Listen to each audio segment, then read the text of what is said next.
And my name's Michael Faulkner.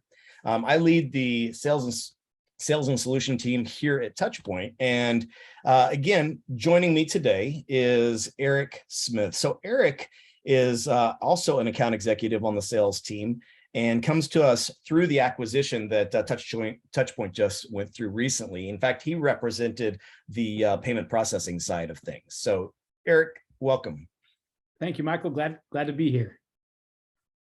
We're glad to have you.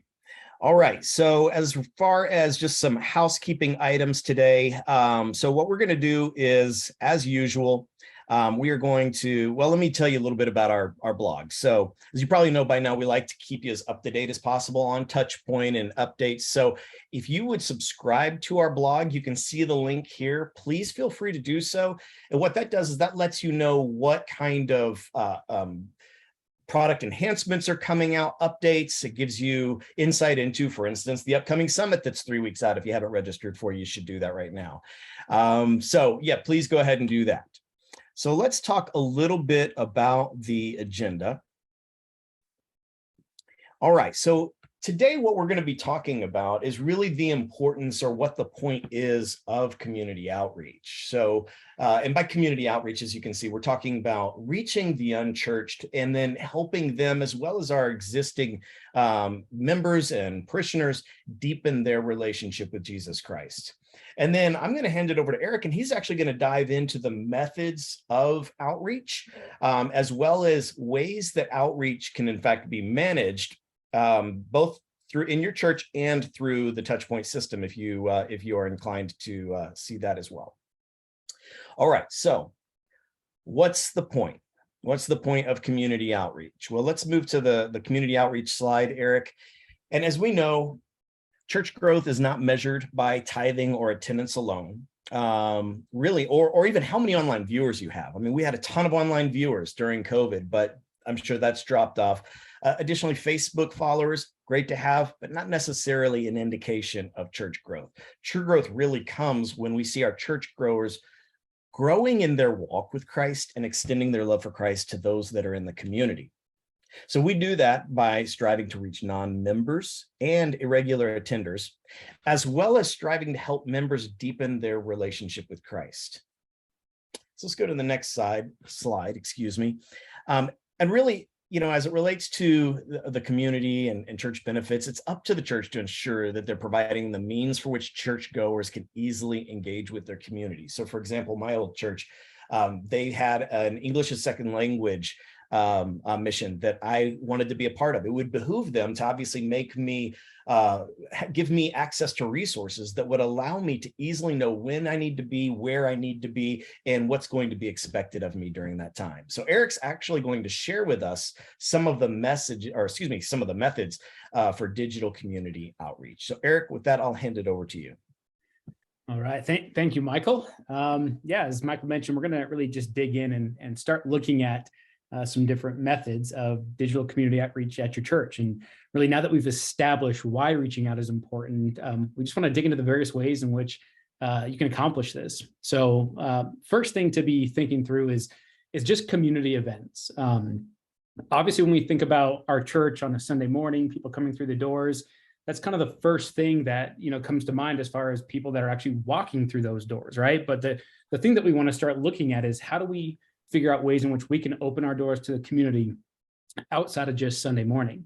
And the reality is, for some people, a normal Sunday morning may be intimidating, but if you're hosting an event like a trunk or treat at the church, where, you know, their kids are going to get candy out of the deal, they may be more inclined to actually walk through those doors for the first time. But I think a second thing that's important is that with those community events, they don't always have to be at the church. In fact, thinking through ways that you can get into the community.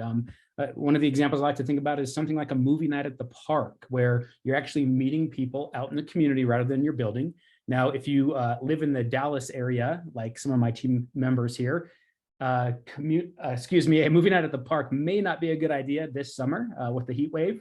But if you're out in Colorado where I am, it's been a perfect summer, lower temperatures, great way to just get in the great outdoors and meet people where they're at.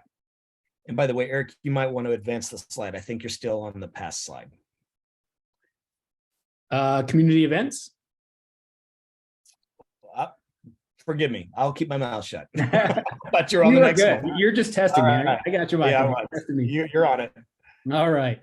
So next thing we want to talk about, I'd mentioned the trunk or treat example on how that could be just a way where you could host an event again, at the church. And so we just want to encourage you to really think about hosting various holidays or special events. And obviously a lot of the holiday events are fairly self-explanatory here, but for events that don't necessarily have a Christian theme, that again may be less intimidating for those in your community who currently aren't at the church. So example would be maybe a Super Bowl party. And so for those of you who are like me as a Broncos fan this year, most likely you're going to get to actually watch the Broncos in the Super Bowl because of the Russell Wilson edition.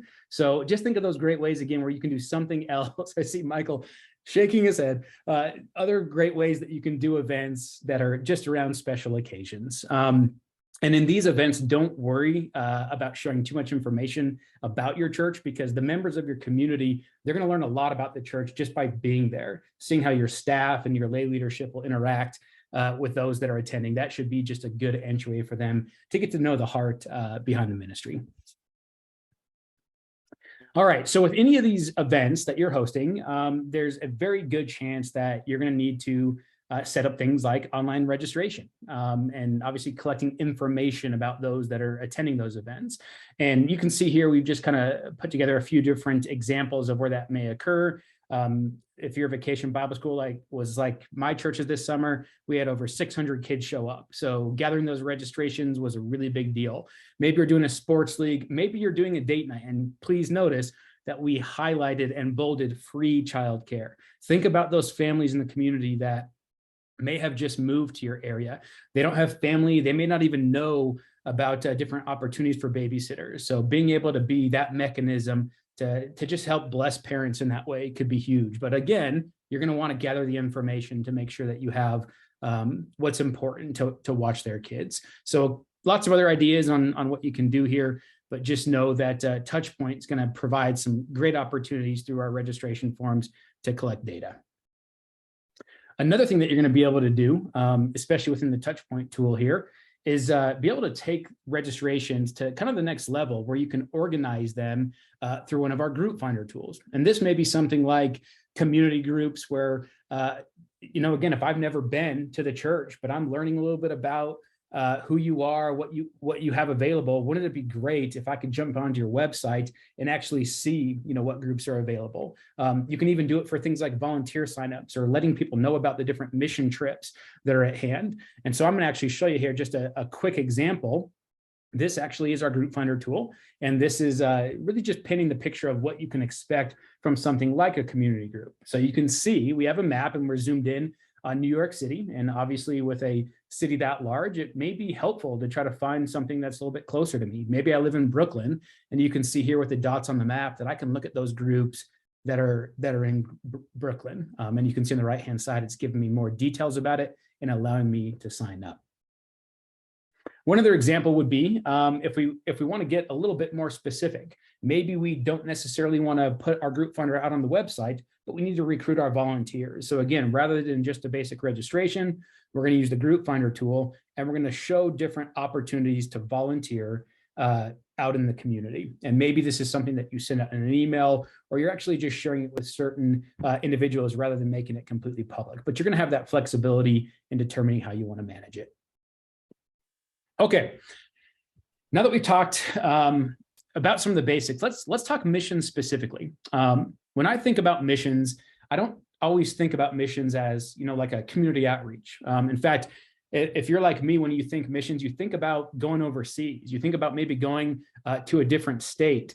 But the reality is we can't really forget that missions start locally as well. In fact, we look at missions in a way of saying, hey, if we start locally, if we start on a smaller scale, what a great opportunity for your youth, as an example, or those who have never been on a mission trip, to help prepare them for a larger trip abroad.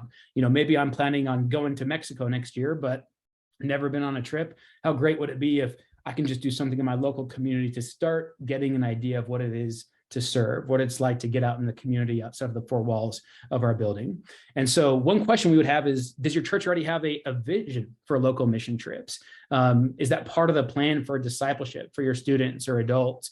And if not, here's just some quick examples of what you can kind of think through. Whether it's volunteering at a homeless shelter, most large cities obviously have at least one or a few different options to do so. And maybe that's something that you can make a weekly or a monthly recurring outreach that people can get plugged into. Setting up a baseball camp, maybe doing something like Road to Recovery, where drivers are taking those that need to get to doctor's appointments. One of the things that's more near and dear to my heart is right here in Colorado Springs, Colorado, Cause I Love You. This is an organization that is set up for the city, and it's been a partnership of different groups and local churches that have said, hey, we want to get out and we want to do missions in our city. So this fall, we did a big backpack drive. I want to say it was several thousand backpacks were actually given to students in need. We were able to volunteer at food pantries. We were able to do things like go into specific communities and repair broken fences, paint houses. And it's, again, allowing you to have opportunities to get out to the community and provide those missions opportunities, but you're also partnering with other groups within the city. Within Touchpoint, it's really your one-stop shop for all things missions, whether it be the registration of the trip to supporter email communication or publishing a donations tracking page. There's a lot of tools that are going to be built and developed to help support that. The image that we're looking at right now, kind of think about this almost like a GoFundMe, right? So if I'm going to need to raise support for my mission trip to Peru, I can actually have a tool that I can send out to potential donors. I can see where I'm at in the process, how much is left for me to keep fundraising. It's just really nice for me to be able to have those tools at my disposal without having to try to figure that out on my own, or having to request certain spreadsheets of that data. You're really putting the power in the hands of those that are attending the trip. We can also use the mission trip example by going back to our group finder. So here's a great example here in that group finder where we've actually said, hey, here's several different mission trips that you can learn more about. So we can not only see what's happening, we can see when they are, and we can actually walk through the process of applying. And again, this may be something that you decide to make public. This may be something that you just offer up to those that are members. However you decide to use it is really up to you, but just another great opportunity to get the information out there for outreach. Okay, let's drill in and talk about the communication that can occur. So when we think about all these different aspects of outreach that we've talked about so far, how do we get the word out, right? And so obviously the first thing that typically comes to mind from mass communication is going to be emails. So for those of you who are current Touchpoint users, if you're not yet aware of the email capabilities and the fact that there's the possibility to replace your MailChimps, your Constant Contacts of the world, Touchpoint has a great email template builder that's going to allow you to create organized templates that are visually appealing, just like you're kind of seeing here through the one that we're scrolling through right now. But one big benefit is that when you have done these registrations, you're now obtaining information, whether it's email, phone numbers that will then allow you to use these tools for follow-up. Now, obviously, we want to be careful because the more information that we obtain for those that may just be attending community events, we don't want to abuse follow-up communication. And so there's going to be some great opportunities for opting out and just giving indications as to your history of emails you sent, so that if you look back and realize, hey, we've sent 15 emails in the last week, it may be a little bit overkill. We need to tone it down. When you have all this data that came from your registrations, that came from your group finder tools that people had filled out, that's going to then allow you to also take that information and really put it in different involvements where you can group people together. So in this case, you can see with our families with children, hey, this is everybody that we are keeping track of that we know have kids under the age of 12, we'll call it. And within that, we can simply from this search page, send out an email to everybody on the list. And there's going to be some flexibility around, do we want to send this just to the parents on this list, or do we want to CC the children? So good amount of flexibility you'll be able to find, but the whole goal here is that we can eliminate friction by having one central area where all that information is kept and quickly send out that communication. All right, So let's talk about the next big way to communicate, and the way that is becoming more and more relevant each day, which is through text communication.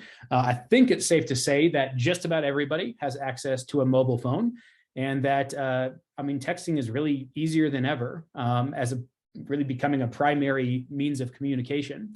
So just like emails, of course, though, we don't want to abuse it, right? So as a general rule of thumb, make sure to just keep those messages short, relevant, and timely. And understanding when to send out those text messages is vitally important. The great news about the tools in Touchpoint, again, is you can schedule texts, you can schedule emails, because you may not want to send out a text at 11 a.m. when everybody's at work, when we could actually send it out at 7, right? And of course, we don't want to get too late, but the whole goal here is really maximize when people are going to have the opportunity to read those texts. Also think about establishing a policy for texting. Think about when the churchgoers would like to receive it, like I mentioned before, but also consider the type of communication that you want to have it in place. It's good to have a point person who probably reviews some of those text messages before you're sending them out, just to ensure that you're maintaining a certain, branding, if you will, when that communication is sent. Now, when you're looking on the screen here, you'll notice we have a few different kind of ways to think about how texting can be used.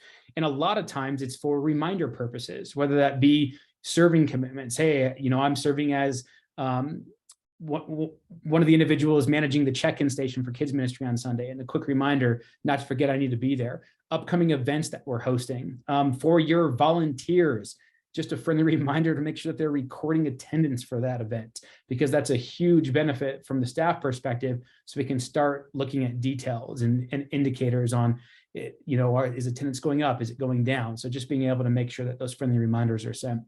But all of those reminders are being sent out from the church, right? The other thing I think is important to note is thinking about reply words.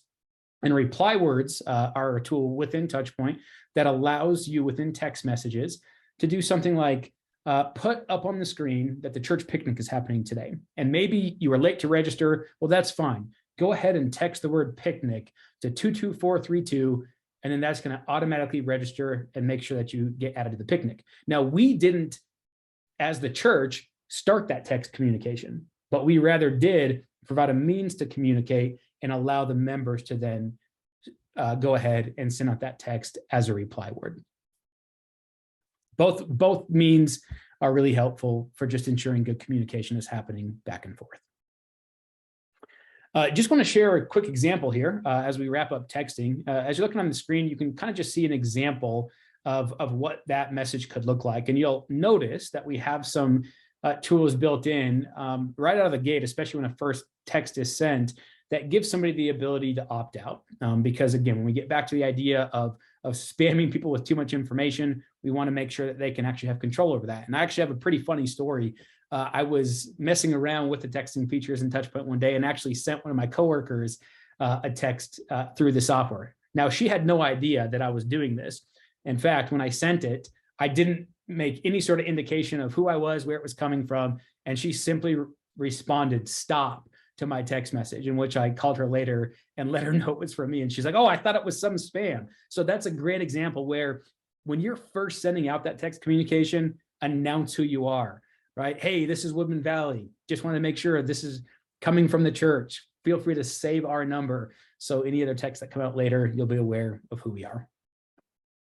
All right. So let's talk a little bit more about volunteer opportunities, but I want to just ensure that when we're talking about this, we're not talking about the opportunities inside of the church, right? Because the whole theme here is outreach. So we want to think through what opportunities are there to help individual members of the community.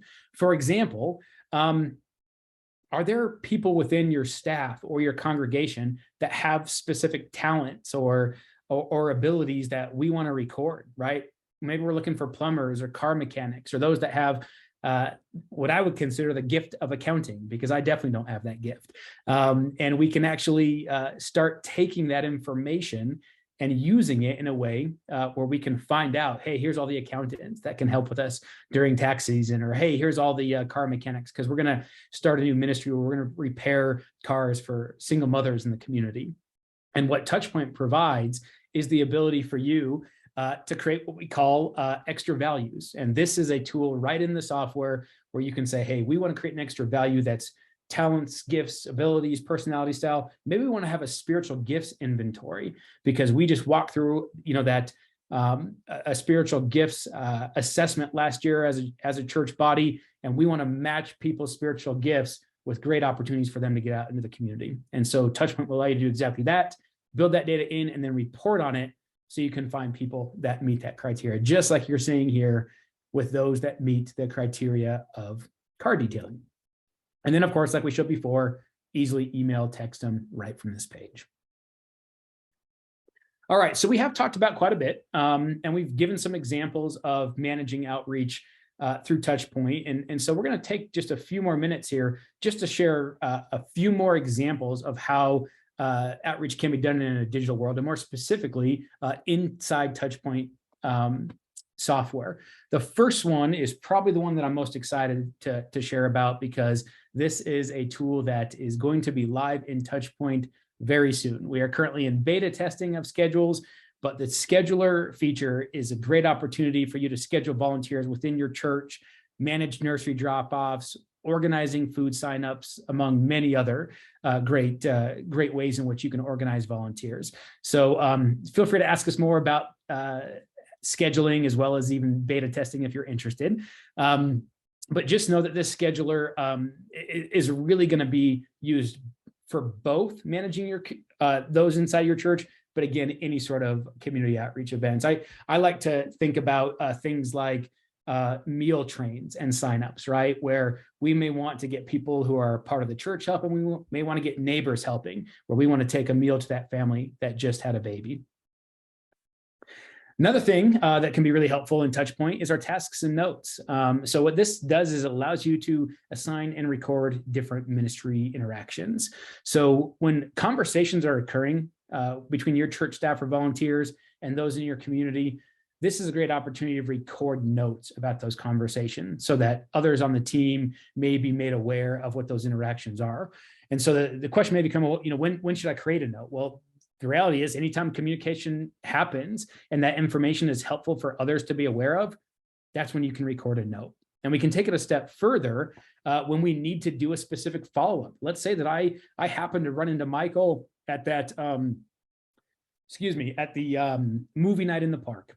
And, I've run into him once or twice, and he actually just said, hey, Eric, I've been thinking about getting more plugged in, and I think I actually want to join men's ministry.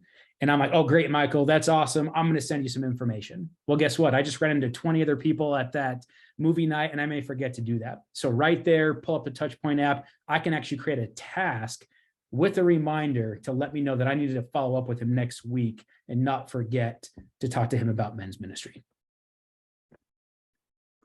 And then, of course, attendance. I briefly highlighted this earlier, but I want to kind of just recap the importance, right? As much as we can ascertain information from numbers alone, attendance data is really extremely helpful in evaluating the level of interest in these events and outreach initiatives. If we have that movie night in the park and 3 people showed up, we may want to just question if we should do it next year. But if 300 people showed up and we're able to really track that well, that's going to give us great insights into what's working and what's not. And Touchpoint's going to give you great ways to take attendance, whether it's having somebody right there on their mobile phone as a leader taking attendance, whether it's setting up check-in stations, a lot of different ways in which that data can be obtained. You can even have different printouts. Maybe you actually have tickets to an event that members of the community come to. Well, great. You can scan those tickets. It's going to mark them as attended and just provide another resource to track that data. Okay.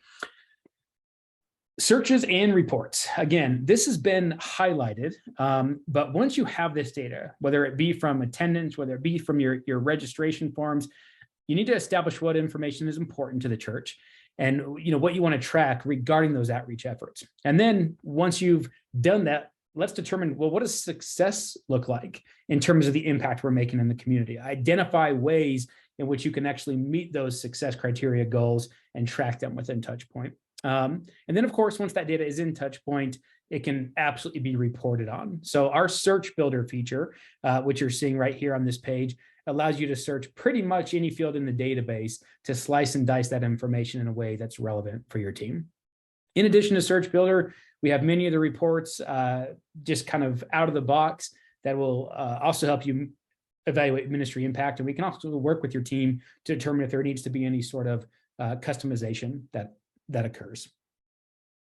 And then the last thing we'll talk about here, as far as the software, is going to be our dashboard widgets. So this is taking your reports a step further, and it's allowing you to display data in a charts and graphs model with details that are unique to your role. So if I'm the finance director, I may want to see, what sort of money came in from those events, or I may want to see some trends that are going on with donations.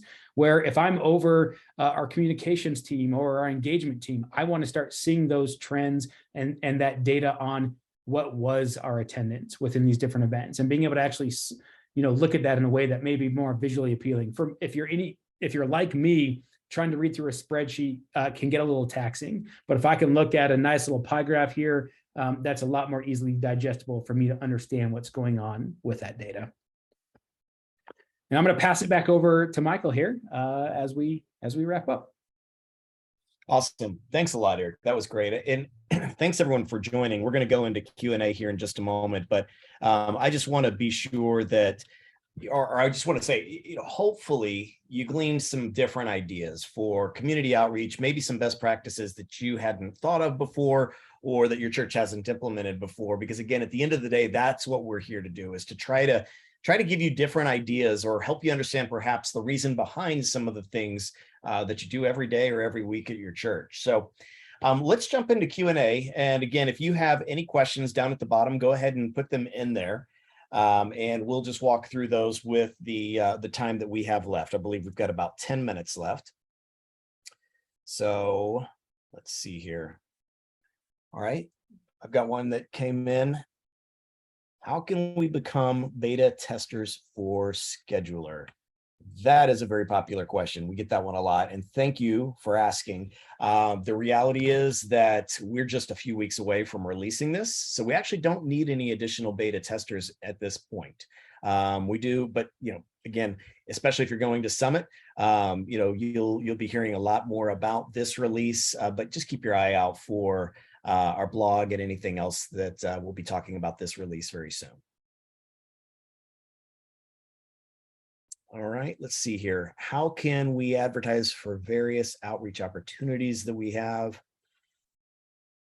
So my guess is this question is really more about if you've got, maybe like a volunteer opportunity, a small group, things like that. How can we make our membership aware of that? And you may remember that Eric showed our group finder. A lot of churches actually have that on their website where it might say, connect here. And then you have the ability to filter according to either your demographics or what your specific area of ministry or interest in area of ministry happens to be. And then you can find groups that are in your area based on that. So that's one way that a lot of our partner churches address that. All right, the next one, let's see, what happens if someone from the community who isn't in the database fills out a registration form? Good question, because obviously we're talking about outreach here. So not everybody is going to be in the database. However, I will say this, the moment that you have their phone number or email address, a people record actually will be created in the database. So now I do want to emphasize, if you are a Touchpoint customer or partner church, I do want to emphasize, just because a people record is created doesn't necessarily mean that you're going to be charged extra next year because of that. That's completely unrelated. But yes, a new people record is going to be created. Also, the registrant's going to have the option of creating a user account so that they can log into Touchpoint to view their registration history or make any future payments, things like that. Okay, let's see.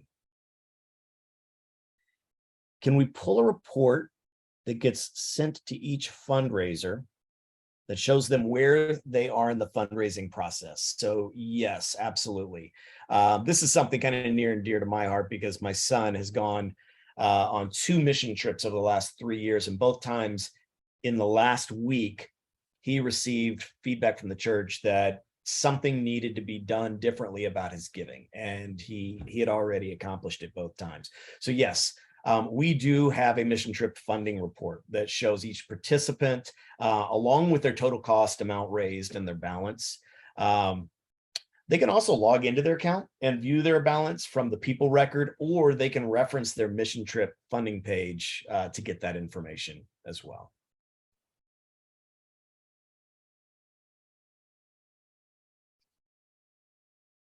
All right, any more questions? All right, well, I have one more question. This one's for Eric specifically. What do you call a line of men outside of a barber shop? Oh man. Forgive me for knowing you wouldn't know the answer to this one. Yeah, right. Thank you. It's a barbecue. It's a barbecue. Okay. All right. So that was the best one. That was the best one. With that, we are going to go ahead and wrap this session of What's the Point? And we will look forward to seeing everybody again next month. Thank you and have a wonderful afternoon. Take care.